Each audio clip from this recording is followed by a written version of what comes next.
Hi guys, welcome back to our channel for more cricketing updates. ಯಾರನ್ನ first time ನೋಡ್ತಿದ್ರೆ like ಮಾಡಿ, share ಮಾಡಿ, subscribe ಮಾಡ್ಕೊಳ್ರಿ.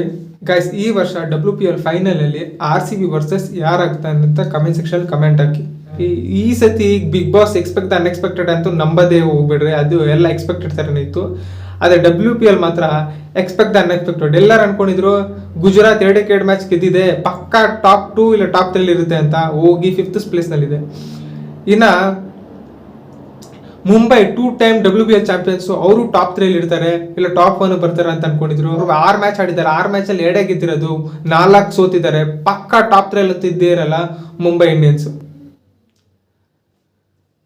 ಇನ್ನ RCB ಹಿಂಗ್ ಫೈನಲ್ಗೆ ಹೋಗಿದೆ, ಅಫಿಷಿಯಲ್ ಸ್ಟೇಟ್ಮೆಂಟ್ ಏನಕ್ಕೆ ಬಂದಿಲ್ಲ ಅಂತ ಮುಂದೆ ಹೇಳ್ಕೊತಾ ಹೋಗ್ತೀನಿ.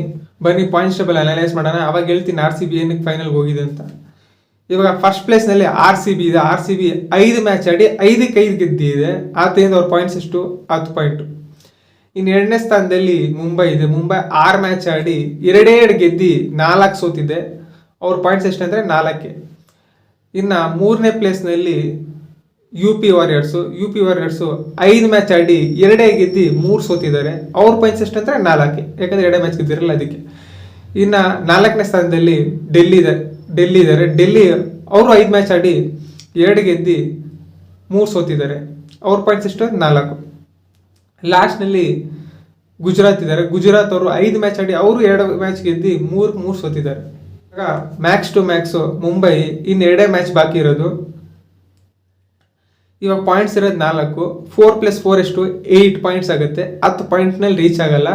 8 ಪಾಯಿಂಟ್ ಎಷ್ಟೇ 2 ಮ್ಯಾಚ್ ಗೆದ್ರು 8 ಪಾಯಿಂಟ್ ರೀಚ್ ಆಗೋದು. ಅದಕ್ಕೆ RCBನ ಫಸ್ಟ್ ಪ್ಲೇಸಿಂದ ತಡೆಯೋಕ್ಕಾಗಲ್ಲ. ಮುಂಬೈ ಎಲಿಮಿನೇಟೆಡ್ ಫಸ್ಟ್ ಪ್ಲೇಸಿಂದ. ಇನ್ನು ಸೆಕೆಂಡ್ ಪ್ಲೇಸ್ನಲ್ಲಿ UP ಇದೆ. UPಯಲ್ಲಿ 5 ಮ್ಯಾಚ್ ಆಡಿದ್ದಾರೆ, ಇನ್ನು 3 ಮ್ಯಾಚ್ ಆಡಬೇಕಾಗುತ್ತೆ. 3 ಗೆದ್ರೇನು 6 ಪಾಯಿಂಟ್ ಆಗುತ್ತೆ. 6 + 4 ಎಷ್ಟು? 10. ಅವರು RCB ಎಷ್ಟು ಬರ್ಬೋದು, 10 ಪಾಯಿಂಟ್ಸ್. ಇನ್ನು DC ಅಷ್ಟೇ 3 ಮ್ಯಾಚ್ ಆಡಬೇಕಾಗುತ್ತೆ. 3 ಗೆದ್ರೆ ಅವ್ರದ್ದು 10 ಪಾಯಿಂಟ್ಸ್ ಆಗುತ್ತೆ.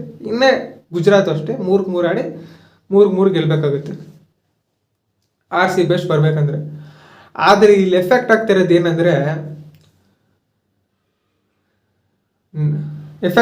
ಏನಂದರೆ ರನ್ ರೇಟ್. ಮುಂಬೈ ಅವ್ರದ್ದು ಪಾಸಿಟಿವ್ ಇತ್ತು, ಅದರಿಂದ ಮುಂಬೈಗೆ ಜಾಸ್ತಿ ಚಾನ್ಸಸ್ ಇತ್ತು ಫಸ್ಟ್ ಪ್ಲೇಸ್ ಬರೋಕ್ಕೆ. ನೀನು ಮುಂಬೈ ಸೋತಾಯಿತು, ಅದಕ್ಕೆ ಫಸ್ಟ್ ಪ್ಲೇಸ್ ಬರೋಕ್ಕಾಗಲ್ಲ. ಫಸ್ಟ್ ಪ್ಲೇಸ್ ಬರಬೇಕಂದ್ರೆ 10 ಪಾಯಿಂಟ್ ಆದಮೇಲೆ ನೆಟ್ ರನ್ ರೇಟ್ ಕನ್ಸಿಡರ್ ಮಾಡೋದು. ಇವಾಗ 10 ಪಾಯಿಂಟೇ ರೀಚ್ ಆಗಲ್ಲ ಮುಂಬೈ, ಇನ್ನಿಲ್ಲಿ ಬರುತ್ತೆ. ಇನ್ನು ಮಿಕ್ಕಿದ್ದು 3 ಟೀಮ್ಸ್ಗೆ 10 ಪಾಯಿಂಟ್ಸ್ ಬರೋ ಸಾಧ್ಯತೆ ಇದೆ, ಆದರೆ ನೆಟ್ ರನ್ ರೇಟ್ ಎಲ್ಲ ಮೈನಸ್ ಇದೆ. ಇವಾಗ UP ವಾರಿಯರ್ಸ್ ನೋಡಿ -483, DC ಆದರೆ 0.586 ಮೈನಸ್ಸು, -0.864 GGದು. ಎಲ್ಲರೂ ಏನು ಅನ್ಕೊಂಡಿದ್ರು, ಅಯ್ಯೋ ಮುಂಬೈ 2 ಟೈಮ್ WPL ಚಾಂಪಿಯನ್ಸ್, ಅವ್ರು ಬಂದೇ ಬರ್ತಾರೆ. ಇನ್ನು ಗುಜರಾತ್ ಫಸ್ಟು ಸೂಪರ್ ಡಿವೈನ್ ಎಲ್ಲ ಹೊಡೆದ್ಮೇಲೆ 2 ಮ್ಯಾಚ್ ಗೆದ್ಮೇಲೆ ಗುಜರಾತ್ ಸಿಕ್ಕಾಪಟ್ಟೆ ಸ್ಟ್ರಾಂಗ್ ಟೀಮ್ ಇದೆ ಅಂತ ಅನ್ಕೊಂಡಿದ್ರಿ. ಆದರೆ ಎಕ್ಸ್ಪೆಕ್ಟ್ ದ ಅನ್ಎಕ್ಸ್ಪೆಕ್ಟೆಡ್ ಥರ RCB ಫಸ್ಟ್ ಪ್ಲೇಸ್ನಲ್ಲಿ ಕ್ವಾಲಿಫೈ ಆಗುತ್ತೆ. ಇನ್ನು ಎಷ್ಟಿದೆ ಮ್ಯಾಚ್ RCB? ಇನ್ನು 3 ಮ್ಯಾಚ್ ಇದೆ. 3ರಲ್ಲಿ 1 ಮ್ಯಾಚ್ ಗೆದ್ರೇನು RCB ಕ್ವಾಲಿಫೈ ಇಲ್ಲ. ಈ ಬಾಟಮ್ನಲ್ಲಿ 3 ಟೀಮ್ ಇದೆಯಲ್ಲ, ಯಾವುದೇ ಗುಜರಾತು, UP ಮತ್ತು ಡೆಲ್ಲಿ, 3ರಲ್ಲಿ ಯಾವ್ದಾನ 1 ಮ್ಯಾಚ್ ಸೋತ್ರೂ ಸಾಕು, RCB ಡೈರೆಕ್ಟ್ಲಿ ಕ್ವಾಲಿಫೈ.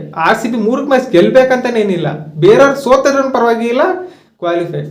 ಇವತ್ತು ಮ್ಯಾಚ್ ಇರೋದು ಗುಜರಾತ್ ವರ್ಸಸ್ UP ವಾರಿಯರ್ಸ್. ಅದರಲ್ಲಿ ಗುಜರಾತ್ ಗೆಲ್ಲಬೇಕು, ನನಗೆ ಗೊತ್ತಿರೋ ಪ್ರಕಾರ ಗುಜರಾತ್ ಗೆಲ್ಲಬೇಕು. ಯಾಕಂದರೆ ಗುಜರಾತ್ ಅವರು 5th ಸ್ಪಾಟ್ನಲ್ಲಿದ್ದಾರೆ. ಅವ್ರದ್ದು ರನ್ ರೇಟ್ ಮಂದಿ 0 ಪಾಯಿಂಟ್ ಅಂದರೆ -0.864 ಇದೆ. ಆದರೆ UP ಅವ್ರದ್ದು -0.483, ಹತ್ತಿರ 430 ಮೈನಸ್ ಜಾಸ್ತಿ ಇದೆ ಗುಜರಾತ್ದು. ಗುಜರಾತ್ ಗೆದ್ರೇನು ಅಷ್ಟೇನು ಎಫೆಕ್ಟ್ ಆಗಲ್ಲ RCBಗೆ. ಅಕಸ್ಮಾತ್ UP ಗೆದ್ರೆ 400 ಮೈನಸ್ ಇರೋದು 0 ಆಗುತ್ತೆ, ಆಮೇಲೆ RCBಗೆ ಎಫೆಕ್ಟ್